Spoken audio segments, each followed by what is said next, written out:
오늘 말씀은 레위기 21장 10절에서 15절입니다.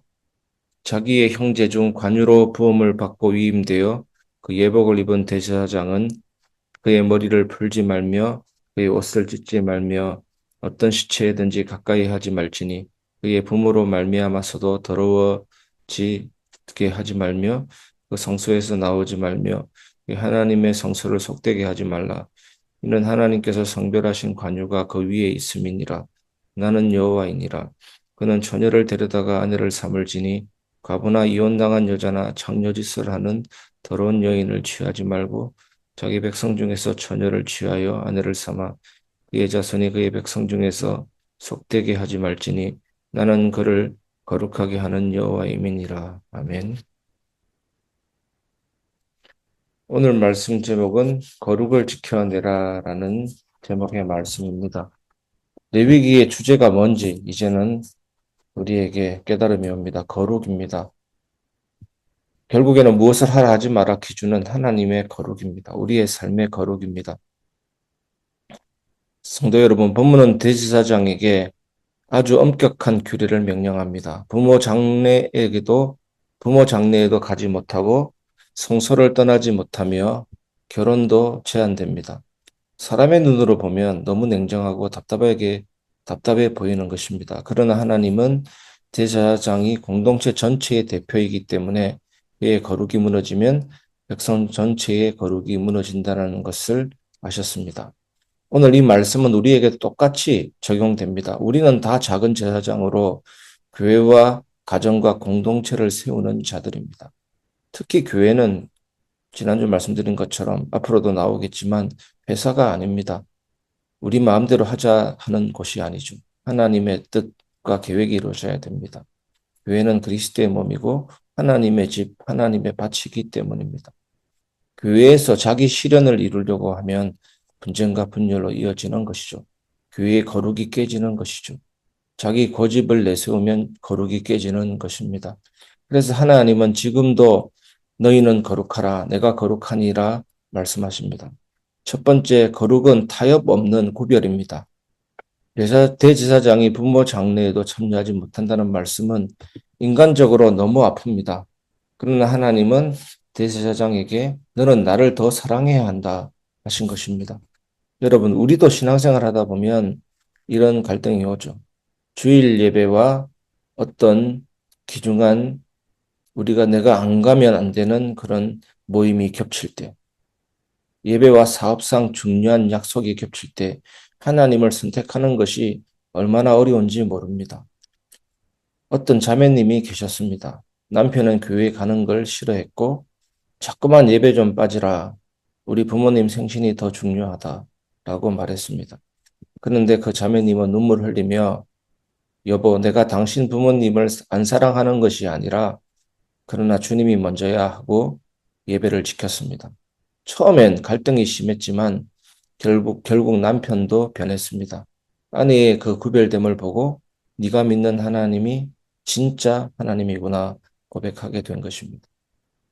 날짜와 시간은 조정할 수 있기 때문에 그렇게 움직인 것입니다. 예배는 선택 사항이 아니라 생명선입니다. 교회가 구별되지 않으면 세상에 삼켜지고 성도가 거룩을 지키지 않으면 더 이상 소금과 빛이 될 수 없습니다. 두 번째, 거룩은 순결한 사랑으로 나타납니다. 대지사장은 반드시 백성 중 순결한 처녀를 아내로 맞이하여야 했습니다. 단순히 결혼 조건을 말하는 게 아니라 대제사장의 삶 전체가 순결해야 한다는 뜻입니다. 성도 여러분, 교회도 마찬가지입니다. 신랑 되신 예수님께 순결해야 됩니다. 그것을 지키기 위해서 몸부림쳐야 되는 것입니다. 우리는 그리스도의 신부가 아닙니까? 신랑은 신부에게 바라는 것 딱 한 가지입니다. 나만 바라봐. 그것이 거룩입니다. 그런데 나는 주님을 바라보는데 또 신부가 신랑을 바라보는데 거기서 몇 퍼센트가 부족하면 거룩이 점점 희미해지게 되는 겁니다. 그런데 교회가 세상, 권력, 돈, 인기와 타협할 때 얼마나 금방 더러워지는지 모릅니다. 그래서 고린도 전서에서 계속해서 바울이 왜 아볼로를 예를 들고 게바를 예를 들고 바울 자신을 예를 들어서 자꾸 설명합니다. 목회자는 스타나 우상화하지 말라는 것입니다. 교회의 주인은 신랑 되신 예수님입니다. 가정에서도 그렇습니다. 부부 관계가 거룩하지 않으면 자녀가 무너집니다. 어떤 집사님은 남편의 외도 때문에 가정이 산산조각 나는 아픔을 겪었습니다. 그러나 그 자리에서 하나님만 붙잡고 기도할 때 오히려 자녀들이 엄마, 우리도 하나님만 믿고 살자 고백했습니다. 세상은 배신하고 상처 주지만 예수님은 결코 우리를 버리지 않고 끝까지 신부로 지켜주십니다. 우리 성도들의 삶 속에서 순결한 사랑은 다른 것이 아닙니다. 작은 선택 속에서 주님께 마음을 지키는 것입니다. 스마트폰 앞에서, 돈 앞에서, 관계 앞에서 주님을 더욱 사랑하는 결단이 바로 거룩입니다. 세 번째, 거룩은 자녀와 공동체를 세웁니다. 본문 마지막은 그의 자손을 속되게 하지 말라 말씀하십니다. 부모의 거룩이 자녀의 거룩으로 이어진다는 뜻입니다. 신앙은 말이 아니라 삶으로 전해집니다. 어저께 저도 예를 들었던 것처럼 사랑의 교회 고 오카노 목사님 하신 말씀 중에 목사는 설교로만 목회하는 것이 아니라 삶으로 목회하는 것이다. 우리 성도들의 삶도 마찬가지입니다. 신앙은 입으로만 하는 것이 아니라 삶으로 하는 것이죠.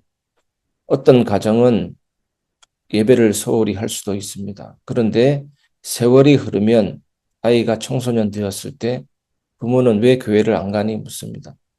아이가 자랐을 때 왜 교회를 안 가니 묻습니다. 하지만 아이가 대답합니다. 엄마 아빠가 늘 교회보다 다른 걸 우선했잖아. 결국 부모의 선택이 자녀에게 전해지는 것입니다. 반대로 어떤 집사님은 형편이 어려워도 주일 헌금을 꼭 드렸습니다. 아이가 엄마 우리 힘든데 왜 꼭 헌금해야 돼? 라고 물었을 때 엄마는 눈물로 말했습니다. 얘야, 우리가 가진 게 없어도 하나님께 먼저 드려야 살 수 있어. 그 아이가 자라 장로가 되었습니다. 부모의 거룩이 자녀의 거룩을 세우는 것입니다. 성도 여러분, 우리의 거룩은 나 하나로 끝나는 것이 아닙니다. 가정을 살리고 공동체를 세우고 교회를 든든히 합니다. 참 대제사장이신 예수님이 우리를 거룩하게 하셨기에 이제 우리도 그 거룩을 자녀와 교회에 흘려보내야 하는 것입니다. 말씀을 마무리하겠습니다. 거룩하게 하시는 예수 그리스도입니다. 대제사장은 부모의 장례도 가지 못하고 옷을 찢지도 못하고 결혼도 제한받았습니다.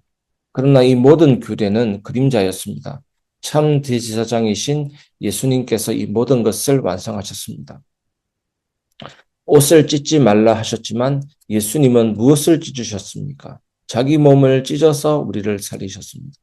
부모의 죽음도 가까이 하지 말라고 했던 이 말씀이 예수님은 그 말씀을 어떻게 하셨습니까? 예수님은 오히려 우리 모두의 죽음을 대신 지시고 부활하셨습니다. 이제 우리는 예수님 안에서 자유롭습니다. 그러나 그 자유는 방종이 아니라 거룩으로 나타나야 합니다. 갈라디아 5장 13절 보면 그리스도께 주신 자유를 육체의 기회로 삼지 말라.